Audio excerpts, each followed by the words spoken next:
शांति से भी दुखों का अंत हो जाता है और शांत चित्त मनुष्य की बुद्धि शीघ्र ही स्थिर होकर परमात्मा से युक्त हो जाती है। क्यों व्यर्थ की चिंता करते हो? किससे व्यर्थ में डरते हो? कौन तुम्हें मार सकता है? आत्मा ना पैदा होती है न मरती है, हर काम का फल मिलता है। इस जीवन में ना कुछ खोता है ना व्यर्थ होता है। विषयों का चिंतन करने से विषयों की आसक्ति होती है, आसक्ति से इच्छा उत्पन्न होती है और इच्छा से क्रोध होता है, क्रोध से सम्मोहन और अविवेक उत्पन्न होता है। संयम का प्रयत्न करते हुए ज्ञानी मनुष्य के मन को भी चंचल इंद्रियां बलपूर्वक हर लेती हैं। जिसकी इंद्रियां वश में होती है उसकी बुद्धि स्थिर होती है। जो भी मनुष्य अपने जीवन आध्यात्मिक ज्ञान के चरणों के लिए दृढ़ संकल्प में स्थिर है, वे सामान्य रूप से संकटों के आक्रमण को सहन कर सकते हैं और निश्चित रूप से खुशियां और मुक्ति पाने के पात्र हैं। जब तुम्हारी बुद्धि मोह रूपी दलदल को पार कर जाएगी, उस समय तुम शास्त्र से सुने गए और सुनने योग्य वस्तुओं से भी वैराग्य प्राप्त करोगे। केवल कर्म करना ही मनुष्य के वश में है, कर्म फल नहीं। इसलिए तुम कर्म फल की आसक्ति में न फंसो तथा कर्म का त्याग भी न करो। तुम्हारा क्या गया जो तुम रोते हो? तुम क्या लाए थे जो तुमने खो दिया? तुमने क्या पैदा किया था जो नाश हो गया? न तुम कुछ लेकर आए, जो लिया यही से लिया, जो दिया यही पर दिया, जो लिया इसी लिया, जो दिया इसी को दिया। जो मन को नियंत्रित नहीं करते उनके लिए यह शत्रु के समान कार्य करता है। खाली हाथ आए और खाली हाथ वापस चले। जो आज तुम्हारा है कल और किसी का या परसों किसी और का होगा। तुम इसे अपना समझकर मग्न हो रहे हो। सुख दुख, लाभ हानि और जीत हार की चिंता न करके मनुष्य को अपनी शक्ति के अनुसार कर्तव्य कर्म करना चाहिए। ऐसे भाव से कर्म करने पर मनुष्य को पाप नहीं लगता। जो हुआ वह अच्छा हुआ, जो हो रहा है वह अच्छा हो रहा है, जो होगा वह भी अच्छा ही होगा। तुम भूत का पश्चाताप न करो, भविष्य की चिंता न करो। वर्तमान चल रहा है। क्रोध से भ्रम पैदा होता है, भ्रम से बुद्धि व्यग्र होती है। जब बुद्धि व्यग्र होती है तब तर्क नष्ट हो जाता है। जब तर्क नष्ट होता है तब व्यक्ति का पतन हो जाता है। सम्मानित व्यक्ति के लिए अपमान मृत्यु से भी बढ़कर है। सभी प्राणी जन्म से पहले अप्रकट थे और मृत्यु के बाद फिर अप्रकट हो जाएंगे, लेकिन जन्म और मृत्यु के बीच प्रकट दिखते हैं। फिर इसमें सोचने की क्या बात है? परिवर्तन संसार का नियम है। जिसे तुम मृत्यु समझते हो वही तो जीवन है। एक क्षण में तुम करोड़ों के स्वामी बन जाते हो, दूसरे चरण में तुम दरिद्र हो जाते हो। शस्त्र आत्मा को काट नहीं सकते, अग्नि इसको जला नहीं सकती, जल इसको गीला नहीं कर सकता और वायु इसे सूखा नहीं सकती। जैसे मनुष्य अपने पुराने वस्त्रों को उतारकर दूसरे नए वस्त्र धारण करता है, वैसे ही आत्मा मृत्यु के बाद अपने पुराने शरीर को त्याग करने से ही प्राप्त करती है। आत्मा ना कभी जन्म लेती है और ना मरती है। शरीर का नाश होने पर भी नष्ट नहीं होता। आत्मा अमर है।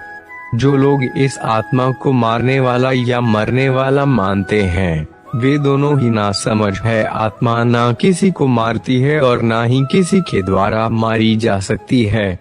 न स्पैस यह शरीर तुम्हारा है, न तुम शरीर के हो। यह अग्नि, जल, वायु, पृथ्वी, आकाश से मिलकर बना है और इसी में मिल जाएगा। परंतु आत्मा स्थिर है। फिर तुम क्या हो? तुम ज्ञानियों की तरह बातें करते हो, लेकिन जिनके लिए शौक नहीं करना चाहिए उनके लिए शौक करते हो। मृत या जीवित ज्ञानी किसी के लिए शौक नहीं करते। कर्म ही पूजा है।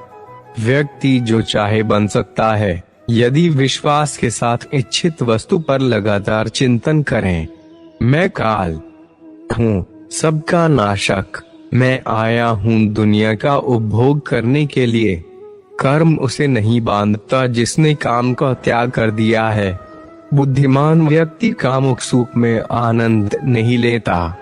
मैं उन्हें ज्ञान देता हूँ जो सदा मुझसे जुड़े रहते हैं और जो मुझसे प्रेम करते हैं। अप्राकृतिक कर्म बहुत तनाव पैदा करता है।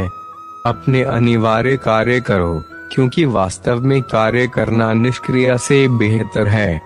मैं सभी प्राणियों की हृदय में विद्यमान हूँ।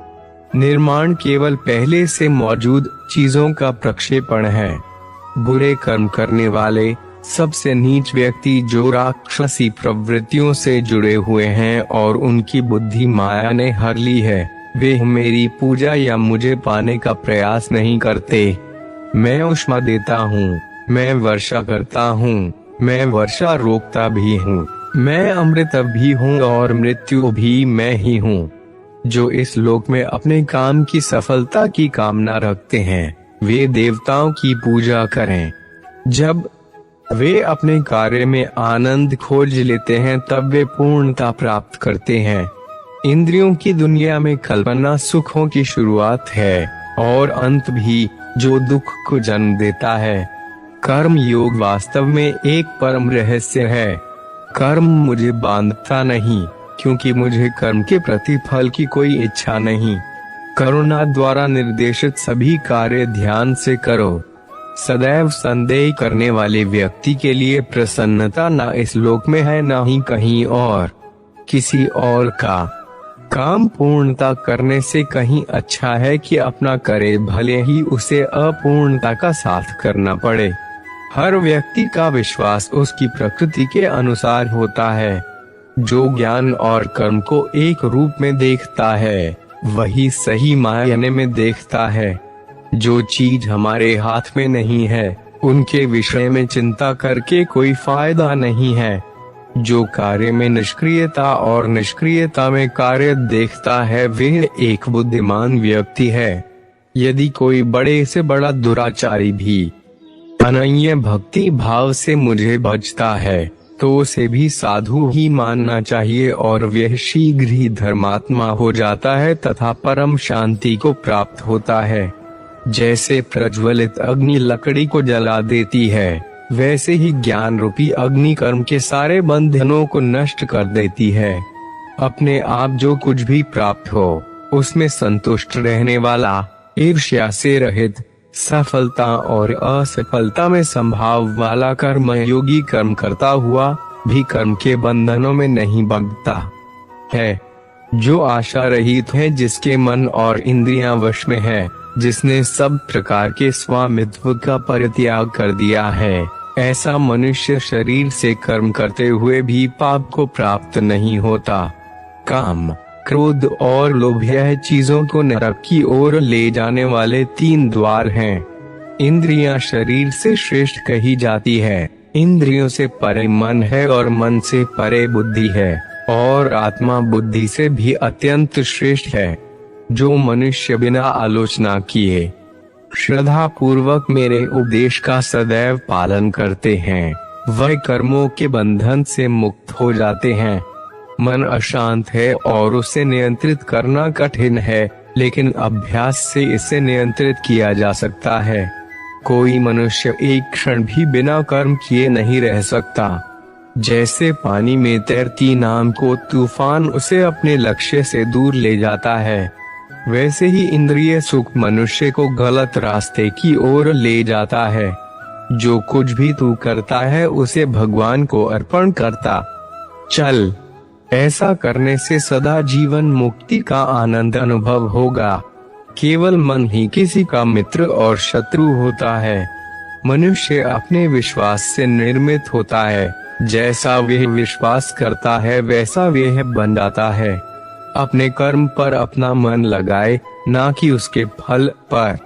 फल की अभिलाषा छोड़कर कर्म करने वाला पुरुष ही अपने जीवन में सफल बनता है। जिंदगी में एक मंजिल चुनना बहुत जरूरी है। जुनून के साथ दौड़ो, गाना है तो जुनून के साथ गाओ। बिना मंजिल के जीने वाले की जिंदगी मुर्दों से भी बदतर है। उसके जीने मरने से दुनिया को कोई फर्क नहीं पड़ता। याद रख लो, खुद से बढ़कर कोई तुरम खान नहीं। जो अच्छा लगे वो करो, किसी की बात मत सुनो, इंसानियत की बात तो बिल्कुल नहीं। अगर तुम्हारा तौहीद है, ऐसा हाथ मारो कि दिमाग घूम जाए। भगवान के भरोसे मत बैठिए, क्या पता भगवान हमारे भरोसे बैठा हो। हम आज जो फैसला करते हैं वही हमारा कल का फैसला करेगा। अगर सिल्वर जीती तो आज नहीं तो कल लोग ताने भूल जावेंगे। गोल्ड जीती तो मिसाल बन जावेगी, और मिसालें दी जाती हैं बेटा भुलाई नहीं जा।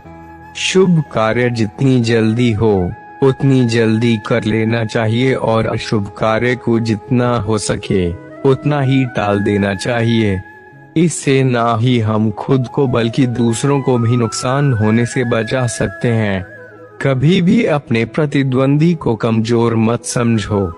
कभी भी अपने जीवन के राज को किसी को भी नहीं बताने चाहिए, चाहे वो आपका भाई ही क्यों ना हो। मुझे अपनी शक्तियों पर अहंकार करने का पूरा अधिकार है। ये शक्तियाँ मुझे कोई दान में प्रदान नहीं हुई, इसके लिए मैंने कठोर तपस्या की है। जो व्यक्ति स्वयं अपने हाथों से अपनी कृति को धूल में मिला देता है, उसका देवता भी सम्मान नहीं करेंगे। अपने सारथी, पहरेदार, रसोइया और भाई के शत्रु मत बनो। ये सारे आपको किसी भी वक्त नुकसान पहुंचा सकते हैं। ये मत सोचो कि तुम हमेशा के लिए विजेता रहोगे। यहाँ तक कि अगर तुम हमेशा से जीते आ रहे हो तब भी हमेशा उन मंत्रियों पर भरोसा करो जो तुम्हारी आलोचना करते हैं। गुरुवार से कुछ सीखना है तो पहले उसके चरणों में जाना पड़ता है। गुरुवार का स्थान ईश्वर से भी ऊपर है, क्योंकि गुरुवार की शिक्षा के कारण ही भगवान के दर्शन होते हैं। जिस तरह चिड़िया के चोंच भर पानी ले जाने से नदी के जल में कोई कमी नहीं आती, उसी तरह जरूरतमंद को दान देने से किसी के धन में कोई कमी नहीं आती। पुरुषार्थ से स्वयं चीजों को प्राप्त करो, उसे किसी से मांगो मत। जो कल करना है उसे आज करो, और जो आज करना है उसे अभी करो। कुछ ही समय में जीवन खत्म हो जाएगा, फिर तुम क्या कर पाओगे। दुख के समय सभी भगवान को याद करते हैं, पर सुख में कोई नहीं करता। यदि सुख में भी भगवान को याद किया जाए तो दुख हो ही क्यों। इस संसार का नियम यही है कि जो उदय हुआ है वह अस्त होगा, जो विकसित हुआ है वह मुरझा जाएगा, जो छिना गया है वह गिर पड़ेगा, और जो आया है वह जाएगा।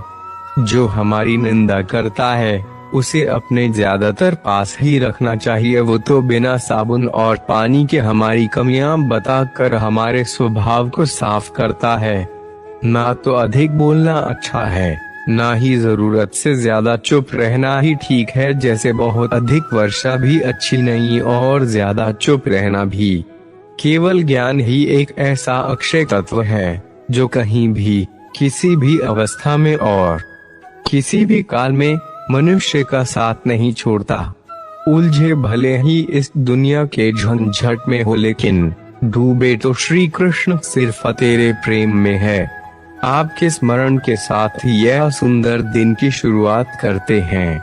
कभी अपने हाथों से किसी का बुरा ना हो, यह आपसे प्रार्थना करते हैं। हृदय में बसे रहना, आंखों में छुपे रहना, केवल यही प्रार्थना है। श्री कृष्ण सदा साथ तुम ही रहना। यदि लेने की इच्छा हो तो संस्कार लीजिए, यदि देने की इच्छा हो तो दान दीजिए, यदि छोड़ने की इच्छा हो तो घमंड को छोड़िए, और यदि पाने की इच्छा हो तो श्री कृष्ण का सर पर हाथ पाइए। श्री कृष्ण के स्मरण से शुरू होती है मेरे दिन की शुरुआत, फिर मैं कैसे कह सकता हूँ कि मेरा कोई दिन खराब है। श्री कृष्ण से लगन आपका यह लोक ही नहीं बल्कि परलोक भी सवार देती है। जीवन में की गई हर गलती से अगर सीख लेकर उसे न दोहराया जाए तो श्री कृष्ण उसे सजा नहीं क्षमा दान देते हैं।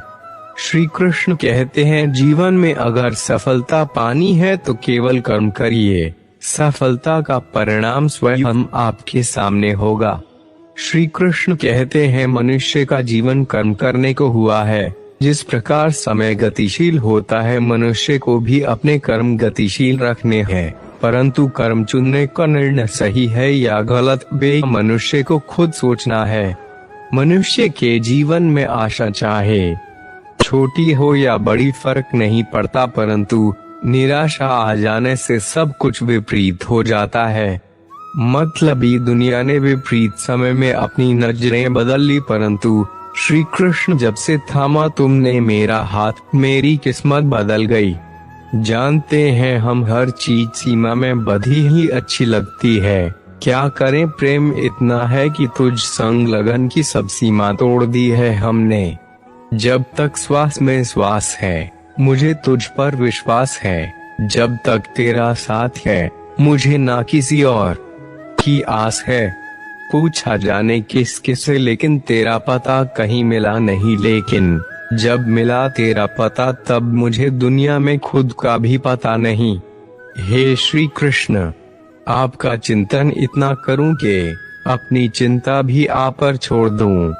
दुनिया में चाहे कितने भी रंग हो, रंग तो श्री कृष्ण आपका मन चढ़ा है। मन से बनाए इस भोग को, प्यार से करूं मैं अर्पण। तुम ही हो मेरे पालनहार, मेरा सब कुछ तुमको समर्पण। पूजा आपके लिए है या प्रेम आपके लिए है, परंतु यह जो भी कुछ परोसा आपके लिए है वे केवल और केवल बस आपके लिए है। इस दुनिया में सब कुछ मोह माया हो सकती है, परंतु श्री कृष्ण आपके लिए प्यार और आंखों में आंसू सदैव सच्चे हैं। हे श्री कृष्ण, आपसे प्रार्थना है मुझे कभी मत बिसराना, किसी और स्थान पर नहीं, बस अपने चरणों से दूर मत हटाना। उम्मीद है आज के विचार आपको अच्छे लगे होंगे। ऐसे ही अद्भुत विचारों को सुनने के लिए यदि आपने अपने इस चैनल को सब्सक्राइब नहीं किया है तो जल्दी से सब्सक्राइब कर लें, लाइक शेयर करना ना भूले और अपना कीमती समय देने के लिए शुक्रिया।